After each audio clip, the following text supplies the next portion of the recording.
شدت ہے اس کی بنا پر رجحان یہ ہوتا ہے کہ یقیناً اس صورت میں ہر شخص کو لا صلاۃ لمن لم یقرأ بفاتحۃ الکتاب، جس نے کہ فاتحہ کی تلاوت نہیں کی، قرأت نہیں کی، اس کی کوئی نماز ہی نہیں۔ تو یہ موقف ہے امام شافعی کا، یہی مسلک ہے ہمارے اہل حدیث بھائیوں کا کہ آپ چاہے اکیلے نماز پڑھ رہے ہو، چاہے امام کے پیچھے پڑھ رہے ہو، اور چاہے امام جو ہے وہ جہری رکعت پڑھا رہا ہے اور چاہے سری رکعت پڑھا رہا ہے۔ خاموشی والی رکعت سورہ آپ کو معلوم ہے کہ نماز جو ظہر اور عصر کی ہے تو چاروں رکعتیں جو ہے وہ سری ہیں، مغرب کے اندر آ کر دو جہری ہیں ایک سری ہے، عشاء میں آ کر دو جہری ہیں دو سری ہیں، سورہ اور نماز فجر کے اندر دونوں جو ہیں وہ جہری ہیں۔ تو چاہے جہری ہو چاہے سری ہو، آپ کو بھی لازماً جو مقتدی ہے اسے بھی سورہ فاتحہ پڑھنی ہوگی۔ اب اس کے لیے انہوں نے یہ طریقہ جو ہے تلقین کیا ہے کہ امام تیزی سے نہ پڑھے، رک رک کر پڑھے، الحمدللہ رب العالمین، اس کے بعد اتنا وقفہ دے دے کہ جو مقتدی ہے وہ بھی کہہ لے اپنے دل میں یا پڑھ لے الحمدللہ رب العالمین الرحمن الرحیم۔ تو یہ رک رک کر پڑھنا، خاص طور پر اگر آپ کو موقع ہوا ہو کسی اہل حدیث امام کی امامت میں نماز ادا کرنے کا، تو آپ دیکھیں گے کہ بڑا فرق ہے۔ ہمارے جو حنفی امام الحمدللہ رب العالمین الرحمن الرحیم مالک یوم الدین ایاک نعبد و ایاک نستعین، چار آیتیں جو ہیں وہ بھی ایک ساتھ میں پڑھ جائیں گے، لیکن یہ کہ عام طور پر جو اہل حدیث حضرات ہیں وہ رک رک کر ٹھہر ٹھہر کر پڑھتے ہیں، ترتیل کے انداز میں پڑھتے ہیں۔ یا پھر دوسری شکل انہوں نے ایک اور کی، یہ آپ سعودی عرب میں جب کبھی نماز پڑھیں گے اور آپ پڑھی ہو آپ نے، تو وہاں آپ دیکھیں گے کہ امام جو ہے وہ سورہ فاتحہ پڑھنے کے بعد کوئی ایک منٹ جو ہے خاموش ہے، تاکہ آپ اب جو مقتدی ہیں وہ اس وقفے میں وہ اب سورہ فاتحہ پڑھ لیں، پھر وہ قرات کرے گا، کوئی اور آیات اس نے شامل کرنی ہے تو بعد میں شروع کرے گا، درمیان میں وقفہ ہو۔ لیکن ایک مسلک یہ ہے، اور یہ مسلک جو ہے یہ در حقیقت قرآن مجید کی ایک آیت کے اوپر مبنی۔ سورہ اعراف کے آخر میں فرمایا گیا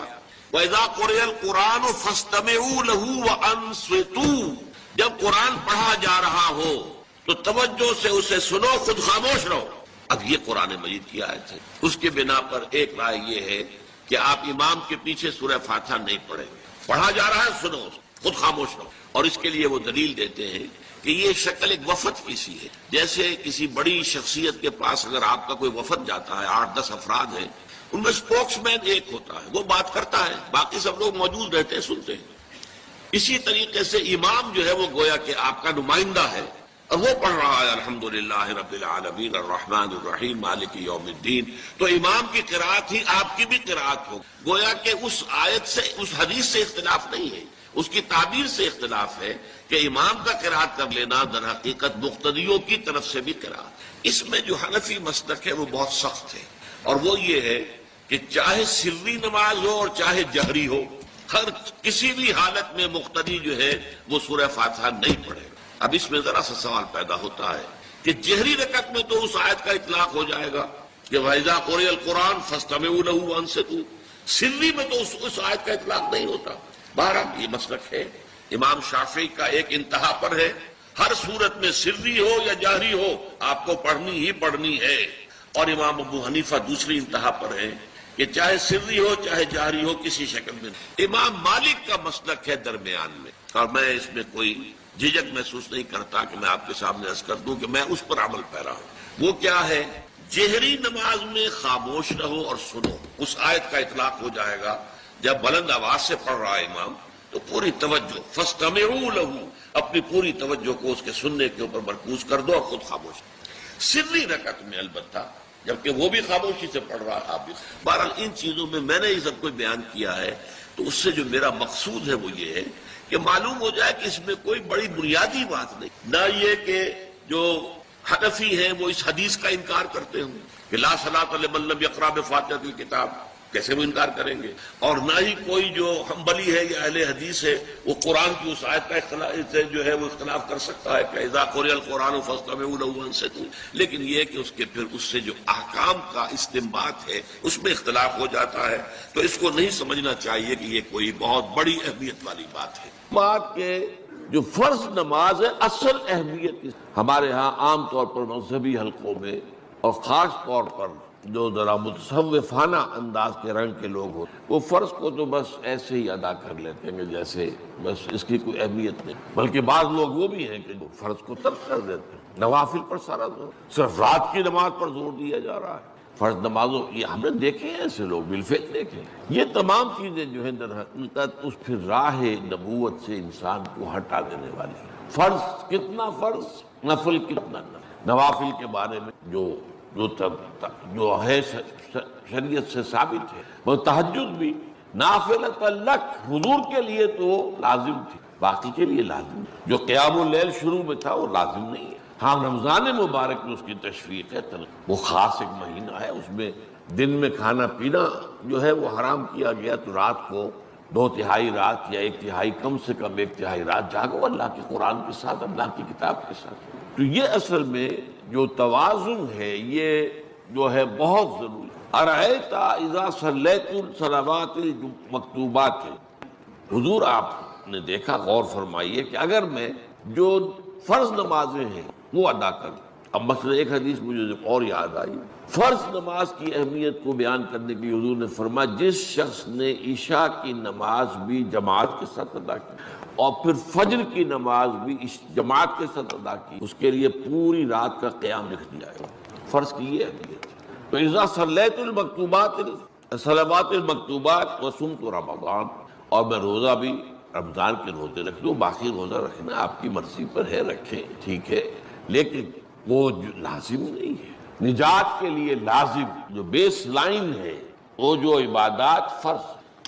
اس کے بعد جتنا آدمی اضافہ کر سکے۔ حالات کو بھی دیکھیں، بعض حالات ایسے ہوں گے کہ اس میں اصل اہمیت جہاد کی ہو جائے گی، قتال کی ہو جائے۔ اب ایسا حال بھی ہو سکتا ہے کہ اسلامی نظام قائم ہے، اسلامی حکومت قائم ہے، نظام خلافت قائم ہے، تو اب قتال کا معاملہ جو وہ حکومت کے ذمہ ہے، حکومت انتظام کرے گی۔ اگر کہیں 10,000 آدمی چاہیے، 10,000 آدمی نکل آئے چل جانے کے لیے، تو باقی آرام سے گھر میں سوئیں یا نوافل پڑھیں، ساری رات کھڑے رہے، ٹھیک ہے۔ یہ تقرب بالنوافل کا موقع ہوگا۔ لیکن اگر اللہ کا دین جو ہے وہ مغلوب ہے، پامال ہے، اسے پاؤں تلے رودا جا رہا ہے، شریعت کی دھجیاں بکھیری جا رہی ہیں، اوامر کا استہزاء ہو رہا ہے، اور جو منکرات ہیں ان کی تبلیغ ہو رہی ہے، اس وقت آدمی نوافل میں لگا رہے، وہاں تو فرض ہو جائے گا۔ امر بالمعروف نہی عن المنکر، جہاد، اس کی جو بھی تقاضے ہیں اس وقت سارے تقاضے اس کو بیان کرنے کا موقع نہیں ہے، اس اصل شے کو ہو، اس فرض کو ترک کر کے نوافل میں لگیں گے، یہ نوافل منہ پر دے مارے جائے۔ اس کو بہت زیادہ نمایاں کرنے کے لیے میں مثال دیتا ہوں، ذرا سوچئے، جب دامن احد میں معرکہ جاری تھا اور صحابہ کی جان پر بنی ہوئی تھی، خود حضور کی جان پر بنی ہوئی، آپ کو معلوم ہے آپ زخمی ہوئے ہیں اور اتنا خون آپ کا بہہ گیا ہے کہ آپ بے ہوش ہو گئے ہیں اور خبر اڑ گئی کہ آپ کا تو انتقال ہو گیا۔ خصوصاً علی افضلہم وخاتم النبیین محمد الامین وعلی آلہ وصحبہ اجمعین، اما بعد فقد قال اللہ تبارک وتعالی اعوذ باللہ من الشیطان الرجیم، بسم اللہ الرحمن الرحیم، وَلَقَدْ آتَيْنَا لُقْمَانَ الْحِكْمَةَ أَنِ اشْكُرْ لِلَّهِ وَمَنْ يَشْكُرْ فَإِنَّمَا يَشْكُرُ لِنَفْسِهِ وَمَنْ كَفَرَ فَإِنَّ اللَّهَ غَنِيٌّ حَمِيدٌ وَإِذْ قَالَ لُقْمَانُ لِابْنِهِ وَهُوَ يَعِظُهُ يَا بُنَيَّ لَا تُشْرِكْ بِاللَّهِ إِنَّ الشِّرْكَ لَظُلْمٌ عَظِيمٌ إِلَىٰ قَوْلِهِ يَا بُنَيَّ أَقِمِ الصَّلَاةَ وَأْمُرْ بِالْمَعْرُوفِ وَانْهَ عَنِ الْمُنكَرِ وَاصْبِرْ عَلَىٰ مَا أَصَابَكَ إِنَّ ذَلِكَ مِنْ عَزْمِ الْأُمُورِ وَقَالَ تَبَارَكَ وَتَعَالَىٰ إِنَّنِي أَنَا اللَّهُ لَا إِلَٰهَ إِلَّا أَنَا فَاعْبُدْنِي وَأَقِمِ الصَّلَاةَ لِذِكْرِي صدق اللہ العظیم۔ محترم لطف الرحمان صاحب ناظم قرآن کالج، محترم پروفیسر حافظ محمد فاضل صاحب رئیس شعبہ عربی و اسلامیات، محترم میجر ریٹائرڈ فتح محمد صاحب ناظم دار المقامہ اور عزیز طلبہ، میں سب سے پہلے تو آپ حضرات کو مبارکباد پیش کرتا ہوں کہ آپ نے یہ 2 روزہ صلاۃ کیمپ منعقد کیا۔ میں یہ سمجھتا ہوں کہ قرآن کالج کی یہ پہلی تقریب ہے کہ جو اس کے قیام کے مقصد کے ساتھ بڑی گہری ہم آہنگی رکھتی۔ پھر یہ کہ جس انداز میں اسے منظم کیا گیا ہے،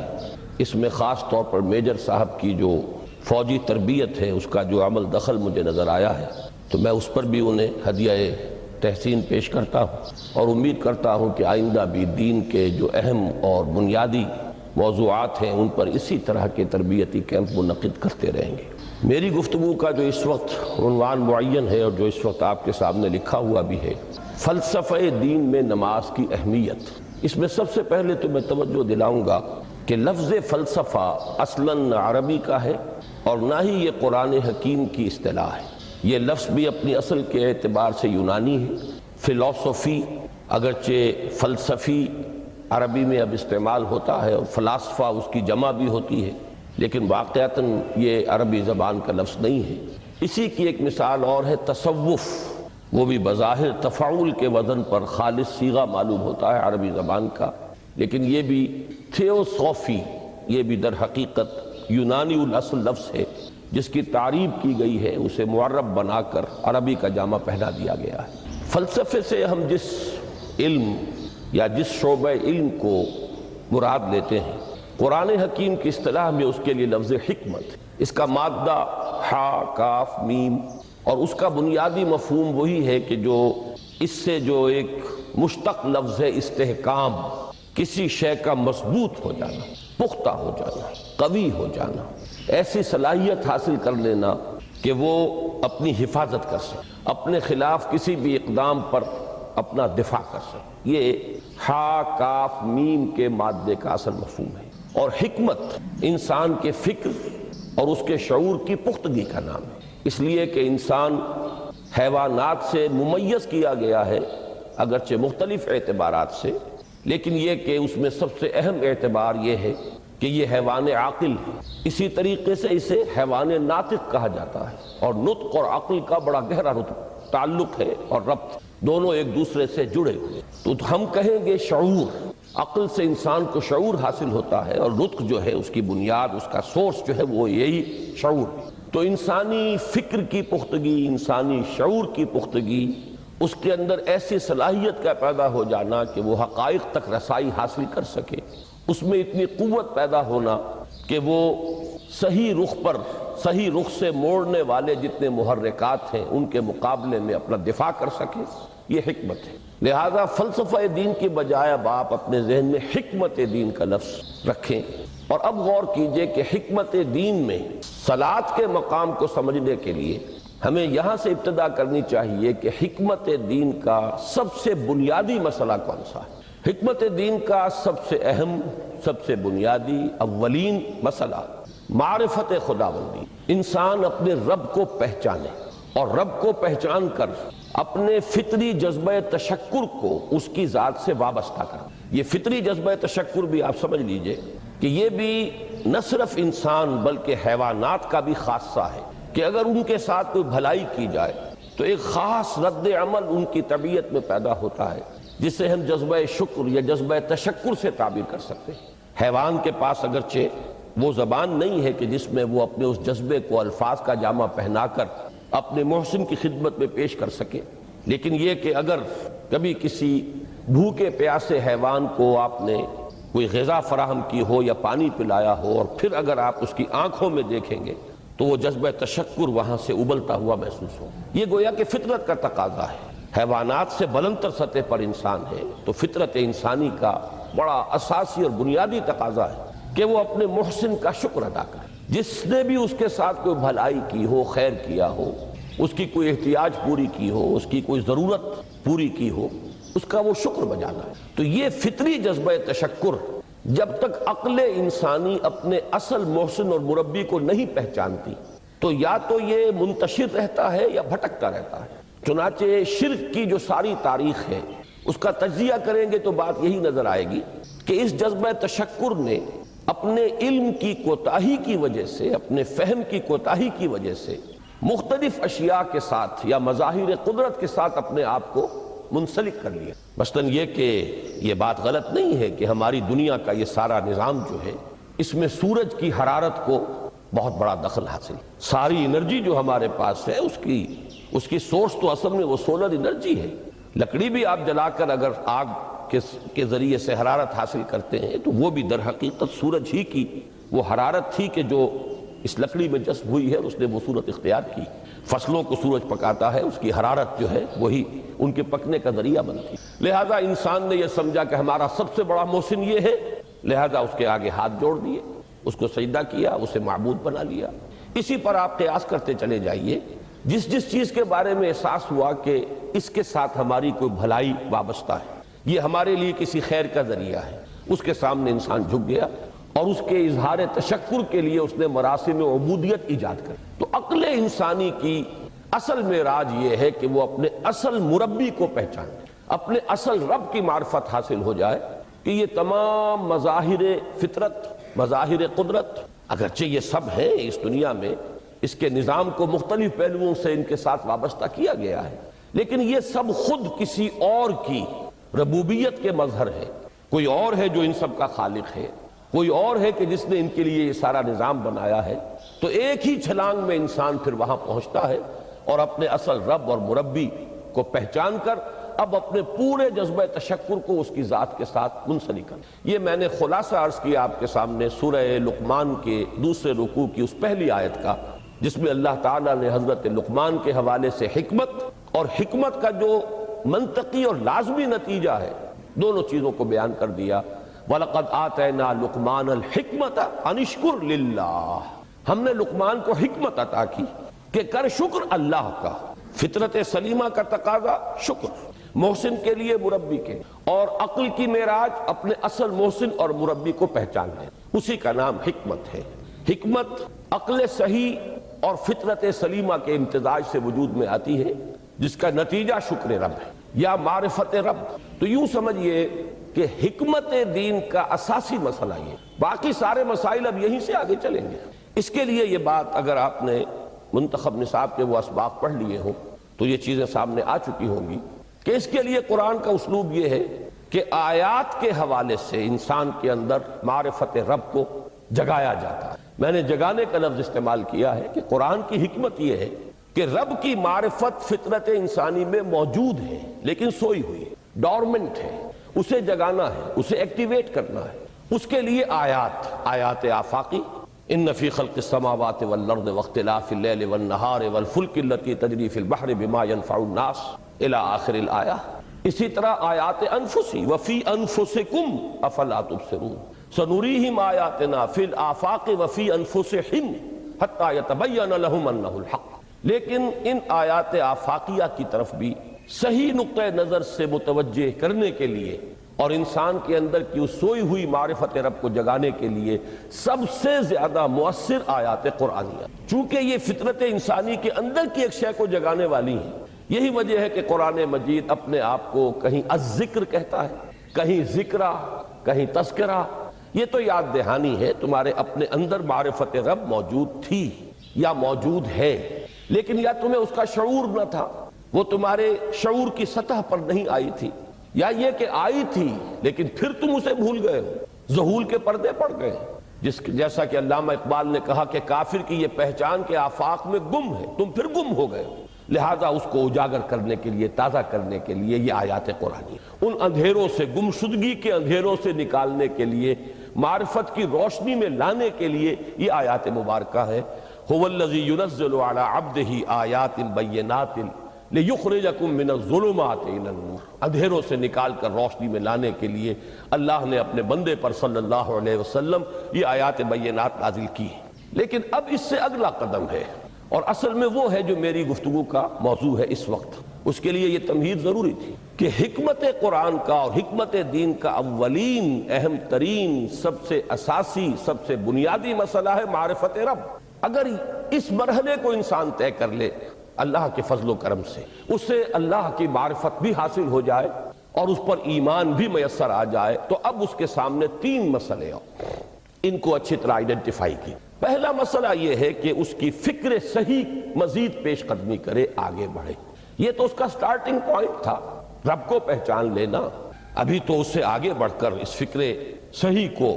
بڑی بلندیوں کو چھونا ہے، جیسے کہ کلمہ طیبہ کی تمثیل بیان کی گئی قرآن مجید میں، کَشَجَرَةٍ طَيِّبَةٍ أَصْلُهَا ثَابِتٌ وَفَرْعُهَا فِي السَّمَاءِ۔ تو فکر انسانی کے لیے وہ اصل ثابت، جمی ہوئی جڑ جو ہے وہ تو ہے معرفت رب، لیکن اب یہ فکر ترقی کرے گی، یہ نشو و نما پائے گی، یہ آگے بڑھے گی، اس کی شاخیں یہ آسمانوں سے بات کریں گی، آسمانوں کی بلندیوں کو چھوئیں گی، تو سب سے پہلا مسئلہ ہے فکر صحیح کی مزید پیش رفت، پیش قدمی۔ دوسرا مسئلہ انسان کا بہت بنیادی، عمل کی درستی، صحیح عمل۔ انسان اپنے نفس امارہ سے مغلوب ہو کر یا جذبات کی رو میں بہہ کر یا ماحول کے اثرات سے مرعوب ہو کر وہ کسی غلط رخ پر نہ پڑ جائے، تو اس کے عمل کو درست رکھنے کے لیے کوئی اسے سہارا درکار ہے۔ اور تیسری ضرورت اس کی، یہ میرے نزدیک اس دور میں سب سے زیادہ نگاہوں سے اوجھل ہو چکی ہے، یہاں تک کہ ہمارے بہت سے دینی حلقے بھی، خاص طور پر جو ریلیجس ایکٹیوسٹ شمار ہوتے ہیں، جو دین کی احیائی جد و جہد میں مصروف نظر آتے ہیں، تجدید دین، احیاء دین، غلبہ دین، اقامت دین، ان کی بھی ایک بہت بڑی محرومی ہے کہ وہ ایک تیسرے گوشے کو تقریباً نظر انداز کر رہے ہیں، اور وہ ہے روحانی ترقی۔ اس لیے کہ انسان کی اصل عظمت کی بنیاد تو وہ روح ہے جو اس میں پھونکی گئی، وَنَفَخْتُ فِيهِ مِن رُوحِي، جس کا تعلق ذات باری تعالیٰ کے ساتھ ہے۔ کم سے کم یہ تو ہر شخص مانے گا، کوئی بڑے سے بڑا ریشنلسٹ اور روحانیت کا منکر شخص وہ بھی یہ تو ماننے پر مجبور ہے کہ اللہ تعالیٰ نے اس کی جو نسبت اپنی طرف فرمائی ہے روحی، اس میں در حقیقت انسانی روح کی عظمت اور اس کی شرافت، اس کی بلندی اور اس کی بزرگی کی طرف اشارہ ہے۔ بہرحال اس کی ترقی، فکر صحیح کی ترقی۔ نمبر 2، عمل کی درستی، اس میں افراط و تفریط نہ ہو، اس میں انسان نفس امارہ سے مغلوب ہو کر یا جذبات کی رو میں بہہ کر یا ماحول کے اثرات سے متاثر ہو کر کوئی غلط اور غیر متوازن راستہ اختیار نہ کر لے۔ اور نمبر 3، روحانی ترقی۔ اب ان میں سے پہلی چیز کو لیجئے، فکر صحیح کے مزید ارتقاء اور اس کی مزید پیش قدمی کے لیے قرآن حکیم نے بھی سورہ آل عمران کے آخری رکوع میں ذکر کو سب سے پہلے اور سب سے اہم عامل کی حیثیت سے شمار کیا۔ چنانچہ اس کی پہلی آیت جو ہے سورہ آل عمران کے آخری رکوع کی، اس میں تو وہی مضمون جو میں بیان کر چکا وہ آیا ہے، ان فی خلق السماوات والارض واختلاف اللیل والنہار لآیات لأولی الالباب، یقیناً آسمانوں اور زمین کی تخلیق میں اور دن اور رات کے الٹ پھیر میں نشانیاں ہیں ہوش مندوں کے۔ ان کے ذریعے سے انسانی شعور کے اندر وہ معرفت رب اجاگر ہوگی۔ وہ پہلا مرحلہ اب اس نے طے کر لیا، وہ ڈورمنٹ معرفت اب ایکٹیویٹ ہو گئی۔ اب مزید فکر کا مرحلہ ہے جو اگلی آیت میں آیا ہے، الذین یذکرون اللہ قیاما وقعودا وعلی جنوبہم ویتفکرون فی خلق السماوات والارض ربنا ما خلقت ھذا باطلا سبحانک فقنا عذاب النار۔ یعنی تفکر جو ہے، ویتفکرون فی خلق السماوات والارض، وہ تفکر کرتے ہیں، غور و فکر کرتے ہیں آسمان اور زمین کی تخلیق میں، لیکن اس تفکر کے ساتھ لازماً ذکر، اور ذکر مدام، ذکر بھی وہ کہ جو مستقل ہو، ہر حالت میں ہو۔ الذین یذکرون اللہ قیاما وقعودا وعلی جنوبہم، وہ لوگ کہ جو اللہ کو یاد رکھتے ہیں، اللہ کا ذکر کرتے ہیں، کھڑے ہوئے بھی، بیٹھے ہوئے بھی، اور اپنے پہلوؤں کے بل یعنی لیٹے ہوئے۔ اب ان تین کے سوا تو کوئی پوزیشن انسان کی نہیں ہے، اسی کا نام ہے دوام ذکر۔ اور اس کے ساتھ اگر وہ تفکر کرتے ہیں تو ان کا فکر اگلی منزل تک پہنچتا ہے۔ میں اس پر زیادہ بحث اس وقت نہیں کروں گا، اس وقت میں نے چونکہ وہ 3 باتیں بیان کی تھی، میں درجہ بدرجہ چاہتا ہوں کہ آگے بڑھوں اور ایک حد سے زیادہ کسی بھی مسئلے میں تجاوز نہ کروں۔ یہ جو بات سورہ آل عمران کی آخری رکوع کی اس دوسری آیت میں آئی ہے، اسی کو مولانا روم نے بیان کیا ہے بہت ہی سادہ لیکن بڑے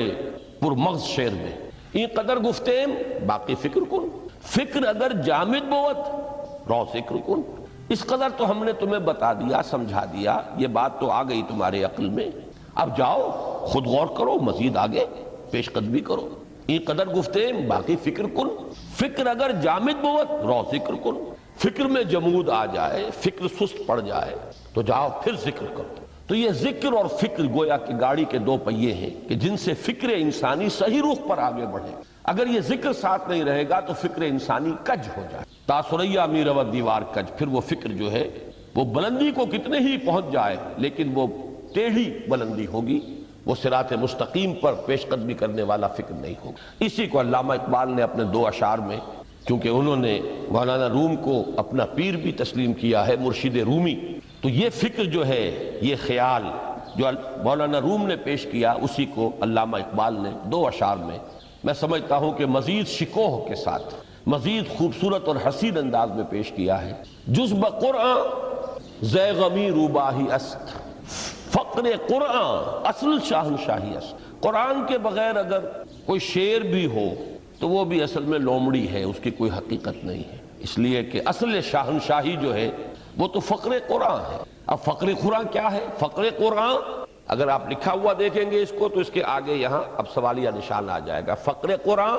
یعنی سوچو فقر قرآن کیا ہے، اور جواب ہے اختلاط ذکر و فکر۔ فقر قرآن امتزاج سے وجود میں آتا ہے کہ اس میں ذکر بھی ہو فکر بھی ہو، اور فکر را کامل نہ دیدم جز بذکر، میں نے فکر کو کبھی بھی اپنی منزل مقصود تک پہنچتا ہوا نہیں پایا جب تک کہ اس کے ساتھ ذکر۔ تو پہلی شے تھی فکر انسانی کی صحیح رخ پر مزید پیش قدمی اور پیش رفت، اور اس کے لیے لازم ہے ذکر و فکر کا امتزاج۔ دوسری چیز کو لیجئے عمل کی درستی۔ اس عمل کی درستی کے لیے اللہ تعالیٰ کے ساتھ ایک گہرے تعلق کی ضرورت، اس لیے کہ صبر کی بحث میں یہ مضامین شاید آپ کے سامنے آ گئے ہوں کہ صبر جہاں مصیبت پر صبر ہوتا ہے، تکلیف پر صبر ہوتا ہے، اللہ کے احکام پر جمنا یہ بھی صبر ہے، نفس کی خواہشات کی باغ کو تھام کر رکھنا، کھینچ کر رکھنا یہ بھی صبر ہے، اور استقامت کسی شے پر قائم رہنا یہ بھی صبر ہے۔ تو عمل صحیح پر استقامت کے لیے وَاصْبِرْ وَمَا صَبْرُكَ إِلَّا بِاللَّهِ، اس صبر کی سب سے اہم جو بنیاد ہے، اس کا جو سب سے بڑا ذریعہ ہے، اس کا جو سب سے بڑا سہارا ہے، وَمَا صَبْرُكَ إِلَّا بِاللَّهِ، اس کے لیے ضرورت ہے ایک گہرے تعلق کی کہ اللہ کے ساتھ ایک ایسا تعلق برقرار رہے جو نہ صرف گہرا ہو بلکہ دائم و قائم ہو، مسلسل۔ ذرا ذہول ہوگا تعلق مع اللہ میں، ذرا کمی آئے گی شیطان کا وار کاری ہو جائے۔ اسی کو حضور نے حدیث میں یوں تعبیر کیا ہے تمثیلاً کہ جو دل اللہ کی یاد سے غافل ہے اس پر، فارسی کا وہ مقولہ بھی ہے کہ خانہ خالی را دیو می گیرت، گھر خالی رہے تو جنات اس پر دیو جو ہے آ کر قبضہ جما لیتے ہیں۔ تو خانہ قلب جو ہے اگر یاد خدا بندی سے خالی ہو گیا تو شیطان ابلیس لعین اپنی تھوتنی ٹکا دیتا ہے۔ یہ لفظ آتا ہے سور کے منہ کے لیے تھوتنی، جس طرح اس کا نکلا ہوا سا منہ ہوتا ہے آگے، تو یہ لفظ استعمال کیا گیا کہ وہ اپنی تھوتنی انسان کے دل پر جما کر اور پھوکے مارنی شروع کر دے۔ تو شیطان کو موقع ہی تب ملتا ہے جب انسان کے تعلق مع اللہ کے اندر کمی ہو، وہ خانہ بالکل خالی ہو گیا ہو یا اتنا ضعیف ہو گیا ہو کہ کل عدم ہو جائے، گویا کہ نہیں۔ تیسری چیز کی طرف آئیے، روحانی ترقی۔ روحانی ترقی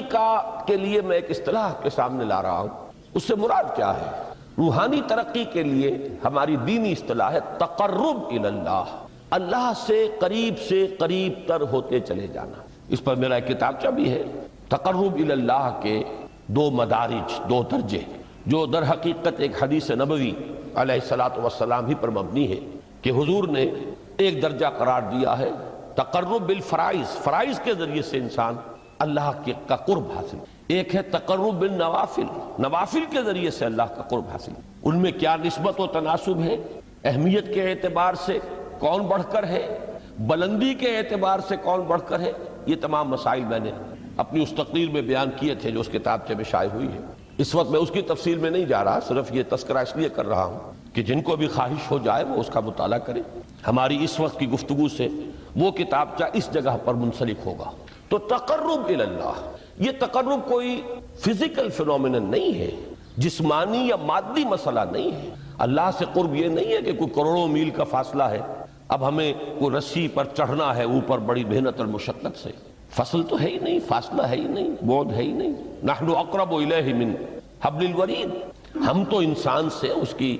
شہرگ سے بھی زیادہ قریب ہیں۔ ہوا معکم اینما کنتم، وہ تو تمہارے ساتھ ہی ہوتا ہے جہاں کہیں بھی تم ہو، بس صرف یہ کہ تمہاری توجہ نہیں ہوتی، تم اور چیزوں میں مشغول و مصروف رہتے ہو، تم ہماری طرف دھیان ہی نہیں دیتے، تم ہماری طرف متوجہ ہی نہیں ہوتے۔ ہم تو مائل بے کرم ہے، کوئی سائل ہی نہیں، راہ دکھلائیں کسے رہنو منزل ہی نہیں۔ انسان جب متوجہ ہو جاتا ہے اور بڑھتا ہے، آگے پیش قدمی کرتا ہے روحانی اعتبار سے، تو یہ ہے در حقیقت تقرب الی اللہ۔ اور اسی کو ہم کہیں گے روحانی طرف۔ اب ان تین چیزوں کو اگر آپ نے ذہن میں جما لیا، پھر میری بات کی ترتیب اس کو ذہن میں قائم کیجئے۔ ہم چلے کہاں سے کہ دین کے ساتھ اصل مناسبت فلسفے کی نہیں، حکمت کی۔ نمبر 2، حکمت قرآنی کا پہلا اور اہم ترین اور بنیادی مسئلہ معرفت رب کا حصول ہے۔ اس کا نتیجہ شکر خداوند، اس کا ذریعہ آیات آفاقی، آیات انفسی، اور سب سے بڑھ کر آیات قرآنیہ جو الذکر ہے، جو تذکرہ ہے، جو ذکرہ ہے۔ لیکن اس پہلے مرحلے کو اگر کوئی انسان بفضل ہی تعالی، اللہ کے فضل و کرم سے طے کر لے، اب اس کے سامنے تین مسئلے، فکر کی مزید پیش رفت، مزید پیش قدمی صحیح رخ پر، اس کے لیے ذکر اور فکر دونوں کا امتزاج لا۔ فقر قرآن اختلاط ذکر و فکر، الذین یذکرون اللہ قیاما وقعودا وعلی جنوبہم ویتفکرون فی خلق السماوات۔ دوسری شے عمل کا درست رہنا، نہ افراط و تفریط ہو، عدم توازن ہو، نہ انسان نفس سے مغلوب ہو جائے، نہ انسان جذبات کی رو میں اندھا ہو جائے، نہ انسان ماحول سے مرعوب ہو کر متاثر، صحیح رخ پر اس کا عمل۔ نمبر 3، روحانی ترقی جو اصل حاصل ہے، جو اصل مقصود ہے۔ نمبر 2 چیز کے لیے تعلق مع اللہ ضروری، نمبر 3 کے لیے تقرب الی اللہ۔ اب غور کیجئے،